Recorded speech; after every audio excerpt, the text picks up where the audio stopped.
Hey everybody, it's Shadowstar and Crystal here for another Arrow review. This time episode 4, Beyond Redemption, which is actually a bit of a double title again. Yeah. Well, yeah, because they use it to refer to the city, but you can also use it to refer to Sarah. Yeah, definitely. Yeah. But, yeah. It was quite interesting, the whole plot there with, Lance was sensible when he said, that's not my daughter. Well, that's the thing. This whole episode is Quentin's episode. Yeah, and it really does seem like she's gone too crazy to come back to normal. Especially since he went and got advice from Damien. Yeah. Which, as far as he knows, Damien has knowledge. And to be fair, both Damien and Malcolm, people who are used to the League, have both said the same thing. Yeah. The only people not saying the same thing are people who don't know anything about the League. Although, well, we'll get to how the solution is soon. But yeah, it's all about Quentin. But we do have the Sarah plotline because Laurel's just keeping Sarah locked up. They try to help her. They can't really yet, but we get some scenes with Quentin and Sarah and all that stuff. Yeah. It does raise an odd question. Laurel says it's her basement, but Laurel lives in an apartment building. Is it just like the building's basement? Is nobody else going down there? It doesn't make any sense. I don't know, because then when Lance goes outside and he's in the hallway and gets attacked by people, outside. It looks like he's coming through Laurel's apartment. You're right! That door either led straight into the hallway or led to the apartment which led into the hallway, which just raises further questions. Why would an apartment, a specific apartment, not the building, have a basement? I don't know. It doesn't make any sense. Okay, it's just an odd point. It's not a problem or anything. It's just weird. Yeah, speaking of odd points, what was Thea talking about when she said, I thought you'd be wearing something? Oh, okay, no. They keep talking about how in the opening scene where they reveal Sebastian Blood's office and all that, they say, oh, Oliver's got a big announcement and blah, blah, blah. Then him and Felicity walk in. They might have had the suspicion that Oliver proposed and she was expecting Felicity to be wearing a ring. Oh, That's what I believe it's referring to. But getting on to that, the episode does open with us. Remember, way back in Season 2, I said this office and its underground would come in handy. Yeah. I love the fact that they reuse it. It's the same office, and the elevator that is their new base used to be where he was making Mirakuru soldiers. Yep. So, it's a nice way to do it rather than just inventing a new place. Yeah, exactly. It's pretty cool. He's not using it now. And, yeah, we finally have a new base after all this time. Like I said, the one we were using for the first 3 episodes was kind of a prototype. We knew it wouldn't stick around. But we have this base. I absolutely love this base. Yeah, it definitely looks way better than the one they used in the first 3 seasons. Yeah, of course. Especially in Season 1. Season 1 was so rustic, hardly had any lights. Then they put some lights in Season 2 and 3, but I love this new base. It's just so big, there's so much going on. You just want to be there. Yeah. That'd be the greatest thing, to actually explore the sets. I know. I hope there was set tours. But that base is just so good, but yeah. I'm so jealous of the people who get to live close enough that they can go on set tours. Maybe.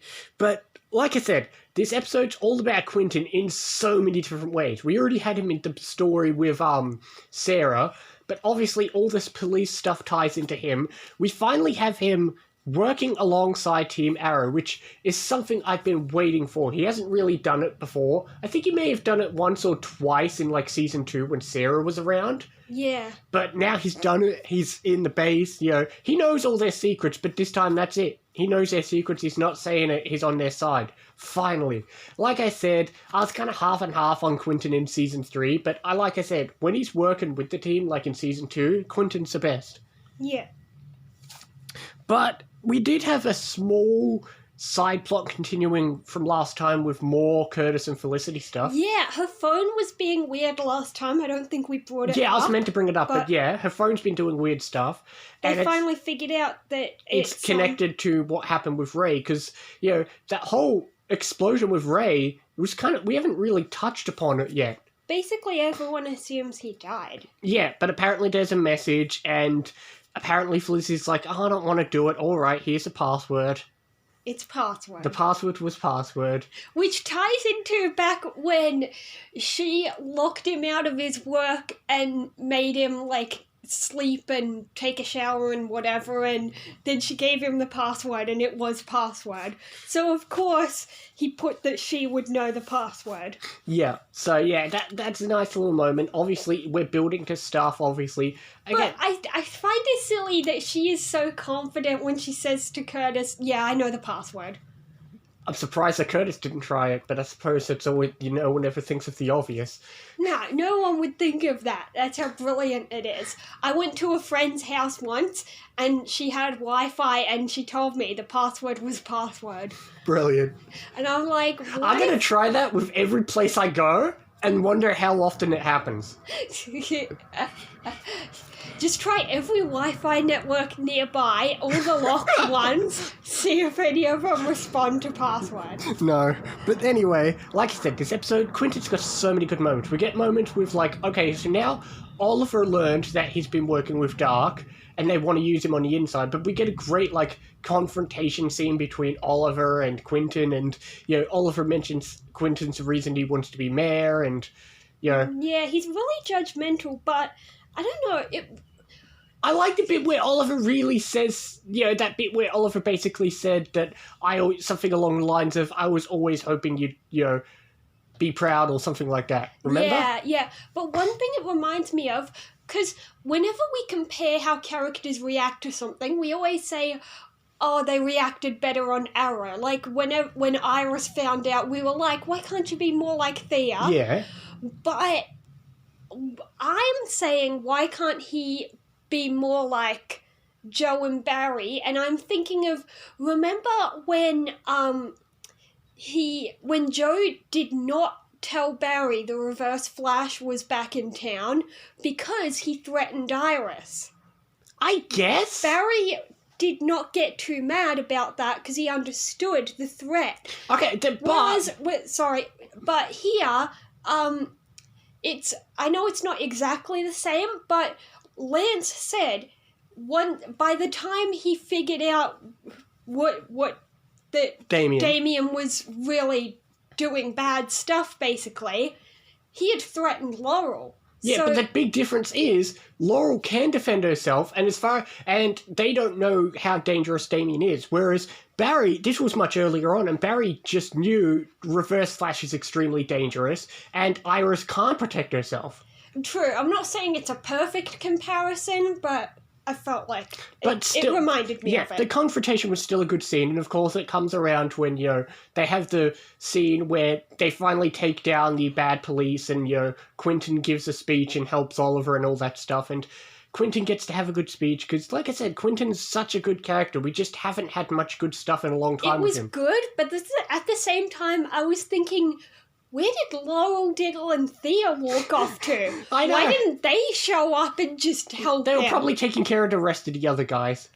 I thought they'd already taken care of it. It was just the woman that... I don't know. They just arbitrarily disappeared so Quentin could have a speech. But, yeah, it was still a good speech. Yeah. Still a good speech. And then, they have that conversation again, and Quentin even jokes about why does Oliver just keep appearing in his house. But all in all, a really good episode. It's so good to have good Quentin stuff, because Quentin was all over the place in Season 3, but that's Season 3 just being a nightmare.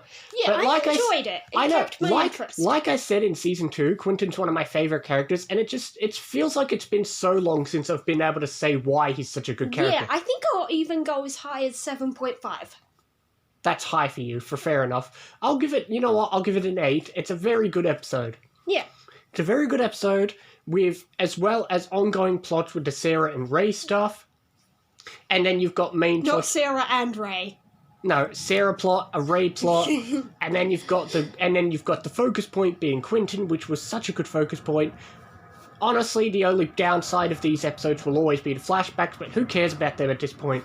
Yeah, we didn't even mention him, but that was interesting that he used the fake death trick. That's he about the learned. only interesting part, is he uses a fake death trick that he learns from And then Yafei. he didn't know how to hide the thing because the guy found his message thing where the other guy told him, make them trust you and whatever. Anyway, yeah, I'm giving it an 8. I said 7.5. What is next episode called? Haunted. I know what next episode is. Okay. Oh, you'll know it when you see it. Yeah, probably. Oh, yes. Sorry, I'm getting a little excited. But I suppose that's it. Yeah. We will see you next time for more Arrow and other things as well. See you next time, guys. See you next time.